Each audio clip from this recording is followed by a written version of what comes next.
everyone. Thanks for joining us. So, Niall, do you want to tell us about the fashion show we just had there? So, yes, Emily, this is yesterday actually in New York, Rebecca Minkoff, which is one of the world's premier high-end accessory designers, launched this bag. So they're actually digitizing their entire product portfolio, and this is obviously a smart bag, and it provides a series of digital experiences. Consumers can interact with the bag both in-store but also post-purchase, and the bag becomes a vehicle to allow them to access galleries and clubs and services and so forth. Let's take this one step at a time. So first of all, what does the bag do? What does it have that makes it connected? So the bag has a smart tag inside it, and the consumer can interact with that with their smartphone. Okay, and when the consumer interacts with their smartphones, what happens next? So they, as they post-purchase the bag, they register it, so they take digital possession of the bag, and then they can access a series of digital services through their smartphone, dealing with the individual digital identity of this particular bag. So basically, this bag gives them it's like a ticket that gives them special access to exclusive experiences, content that Rebecca Minkoff might want to offer as customers. That's correct. So, but what's in it for Rebecca Minkoff? Is it just to make the product cooler, or does it actually gain the brand more beyond that? So brands are challenged with how to maintain a relationship with the consumer, and so from Rebecca Minkoff's perspective, they're both providing a mechanism to allow the consumer to really understand their product and the brand more thoroughly, and to maintain that relationship on an ongoing basis, right? So the consumer can then buy more products and engage in the community associated with the brand. All right. So, but how do you two get involved with a fashion brand like Rebecca Minkoff? Neither of you are in fashion, right? What do you do? Well, hopefully you didn't say that because of the way we look. No, I'm joking. So we're... no comment. At Avery Dennison, we're a material science company that works really as the sort of the core enabler of a connector between what we call the physical asset and the digital world, which has evolved from being, say, a standard tag or label as a pressure-sensitive label into a radio frequency identification reality. So what we do is we blend these technologies in different ways to provide a unique digital identity to a product right at the moment of manufacture. So we do that exactly, within the clothing industry as an example. It's obviously one of the industries that has adopted this technology the furthest. And what this does, it really creates an enabler not only for supply chain optimization, which is historically what's been used for, but it actually allows then to not only improve the in-store consumer experience, but what we're seeing is this trend towards the consumer side, and that's really what's led us onto the partnership with EVRYTHNG as a key platform that allows us to take the identity that's on those physical items, to the cloud, and to enable everything else that comes from there. So it's pretty exciting stuff. So Avery Dennison makes the magic tags, and EVRYTHNG is the one that creates the platform in which the tags can interact and supply useful value and information. So could you tell me some of the things that you've managed to do with, while working together? What else have you made, and what kind of experiences have you managed to create from it? Yes, so EVRYTHNG provides the cloud half, if you like, the ability to give every physical product a digital identity in the cloud, and that delivers value in the ability to interact with the consumer through products, but also the ability to follow products throughout the supply chain. And that is important as brands seek to compete with smarter inventory, on-time delivery, counteracting inefficiencies and losses of revenue in their supply chain, the real-time analytics of the product life cycle, and then coupled with the interaction with the consumer. But isn't it a bit of you don't want it to be a one-way thing, right? Where basically the consumer carries around a smart bag, and it's just feeding data back to the companies. What's in it for the consumer? You mentioned with this one they get some experiences. What other products have you created, and what do they do? So within the apparel space, for example, Rochambeau is another designer that's introduced a smart jacket. I think we have a graphic of that which will appear in a few seconds. And this is a mechanism for the consumer to be able to engage with the brand, but also engage in the community and the environment that they're working with. So Rochambeau works with artists, with designers, with clubs.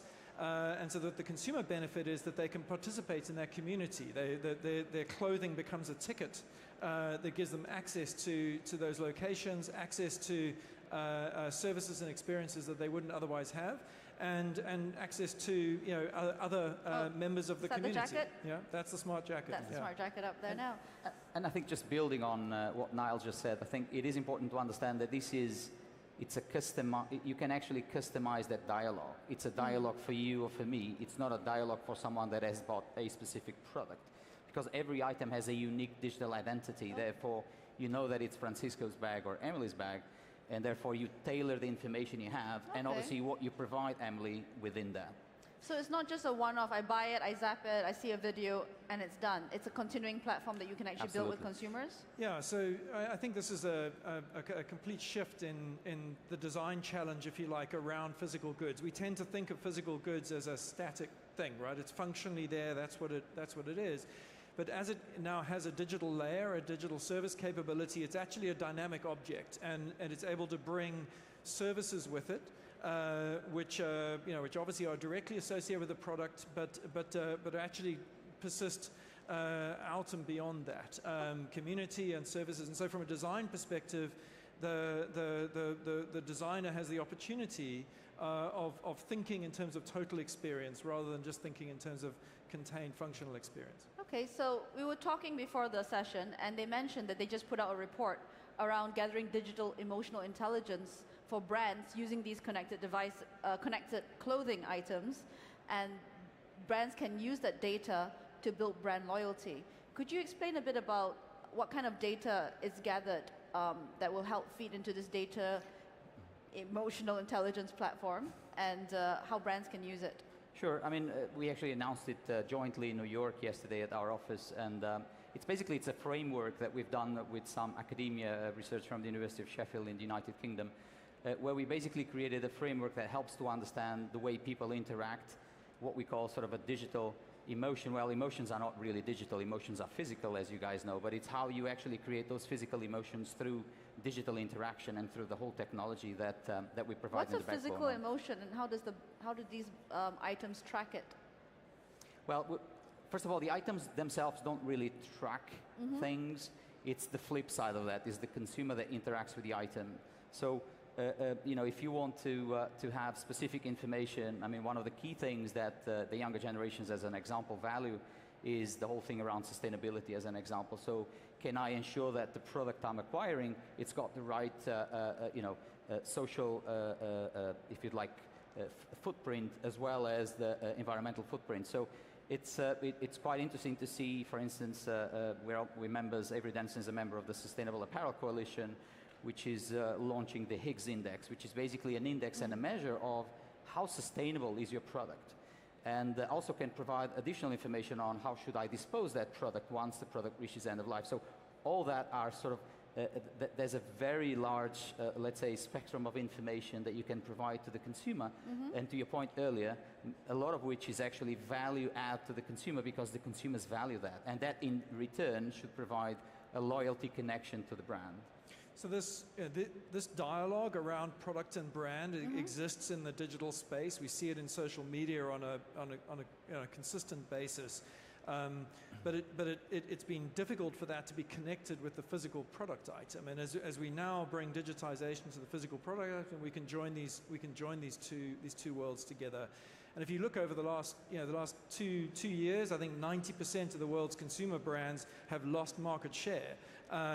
Brand loyalty is declining, and so brands have a challenge to increase the quality and the value of that dialogue that they have with the consumer. How do they do that? And the most valuable asset, obviously, that the brands have in presence with their customers is their physical products. So if those physical products can talk and they can participate in that conversation, then they can become an influencer on the consumer relationship, and that's critical in this world of challenged brand relationship. So the thing that, I mean, the big elephant in the room when it comes to anything now pertaining to data and it being fed back to the brand is how do consumers feel about this privacy-wise? Presumably, if you're wearing the jacket, you go to an event, you don't mind that the Rochambeau knows you've gone to that event. But how are you managing permissioning and the way consumers might view the data that's being gathered about them?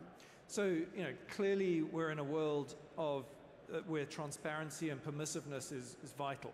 And so in all of these types of experience, the first step is for the consumer to proactively choose to identify themselves to the product and opt themselves into that experience and be in control of what is happening with that relationship with that particular product. To your earlier point, the value exchange as to why is the consumer willing to share information has got to make sense, right? And so if I'm getting the benefit of access to community and services and so on in exchange, then that's a reasonable value. That's a very reasonable value opportunity. All of these technologies require proactive engagement on the part of the consumer. Okay. So there's nothing invisible happening from a tracking perspective. My clothing isn't telling the world what I'm doing with it without me knowing about that. Yeah. Okay, so I think that where we'd like to take this next is the future, because when I was talking to these two guys, they're saying that basically this is the very beginning of connected clothing. It is not the end game.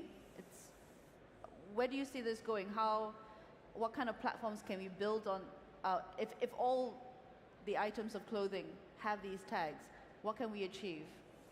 Yeah, it's a great question, Emily. I think this is as you said, I think this is the foundation or the enabler to create connectivity to the product, where the product becomes a platform of connectivity versus just a static item. In terms of the future, I mean, obviously you could think about all sorts of sensors and other things that could help you monitor temperature and help you monitor specific vital signs and everything else, which is what people usually associate with wearables.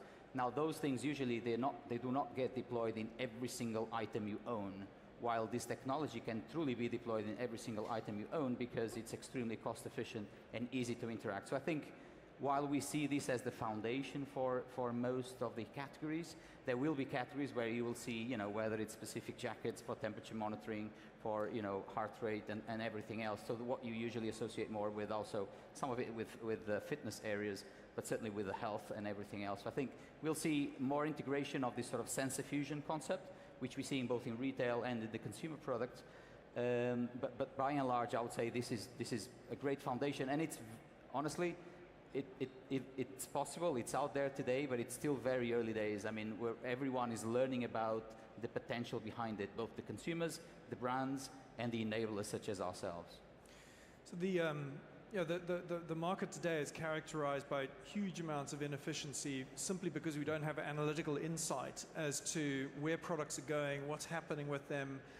So when we look at how this evolves over time, firstly, the supply chain is becoming real-time instrumented, as we can follow every single product as it moves through the distribution channel. We know where it is from distribution, we know where it is in retail, which means that businesses can benefit from optimization of inventory and so on.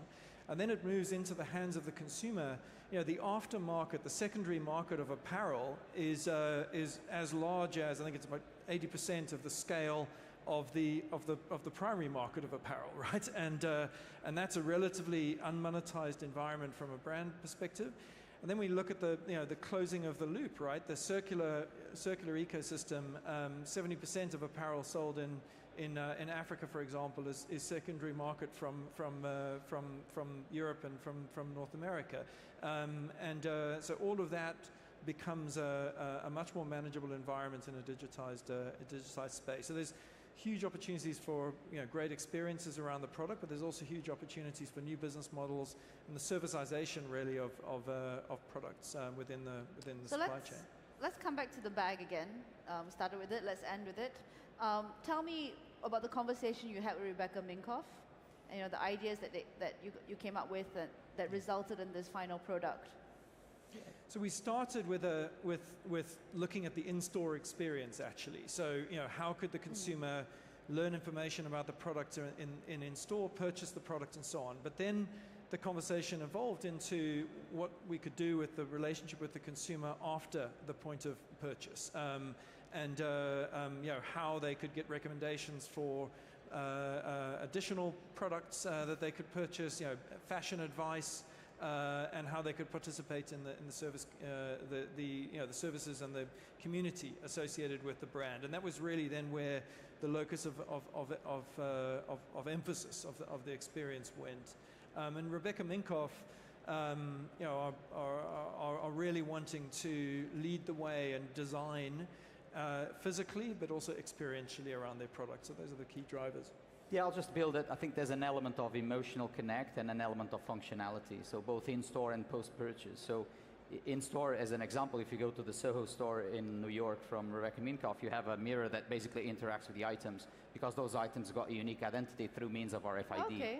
You can then actually think through, okay, but if I have that also reflected on the tag, when I purchase that item and let's say it's that bag, then that same bag, I can actually interact with the bag on the post-purchase element and get specific, elements about it. And if it's a more basic product, you could even think, I want to reorder another one because I've damaged this one, right? Usually you don't reorder bags that much. I mean, hopefully Rebecca Minkoff would be happy if people would, but you can actually think of things that simple, right? You're with a friend, oh, I love your jersey. Really? Just tap onto it. You tap onto it, oh, done. It's going to be ordered. It's going to be in your home when you get there. So that level of simplicity, that level of functionality beyond the connect and the loyalty are also elements that we're certainly exploring with them. Wow, it's fascinating. So right now these products are still, considered really special, but your vision for the future is basically every clothing tag, the ones that tell you about laundry, markers and so on will actually just come with a tag and maybe be able to alert you, help the washing machine's too hot for me. I mean, by next year, there will be around 10 billion items of clothing today that are uniquely serialized by means of RFID.